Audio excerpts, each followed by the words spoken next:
আসসালামু আলাইকুম। আজকে পাখির সফট ফুড দিলাম আমার লাভবার্ড পাখিগুলাকে। তো আমি লাভবার্ডকে প্রতিদিনই সফট ফুড দিই। দেখেন সফট ফুড দেওয়ার কারণে কিন্তু ওরা অনেক মজা করে খাইতেছে। তো এটা একটা মজা কিন্তু। আর পাখিকে লাভবার্ড পালতে হলে প্রতিদিন সফট ফুড দিতে হবে। দেখেন আমি একদম প্রতিদিন সবকিছু রেডি করে নিয়ে আসি। এনে গম, বিট, ডিম, বিটরুট, ডিম সবকিছু একসাথে মিক্স করে রাখি। এগুলাই আমার পাখিগুলো প্রতিদিন দিই, প্রতিদিন একদিনও মিস দিই না। আর লাভবার্ড পাখি পালতে হলে সফট ফুড দিতেই হবে। এই যে বাটির মধ্যে আমি সবকিছু রেডি করে রাখলাম।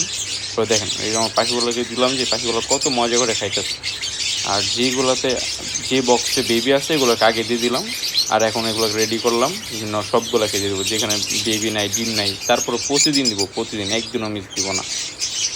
তো এটা কিন্তু অনেক উপকার পাখির জন্য। অবশ্যই যারা লাভবার্ড পাখি পালবেন তারা এইটা দিবেন, এই সফট ফুডগুলা দিবেন। সফট ফুড দিলে কিন্তু আপনার লাভবার্ডের থেকে ভালো ডিম বাচ্চা পাবেন, হ্যাঁ?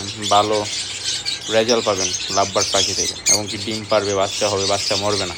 অনেকের পাখি ডিম পারে কিন্তু বাচ্চা ফুটে না। আপনি সফট ফুড রেগুলার খাওয়াবেন, বাচ্চা ফুটবে, বাচ্চা বড় হবে, বাচ্চার সাইজও মাশাআল্লাহ অনেক ভালো থাকবে।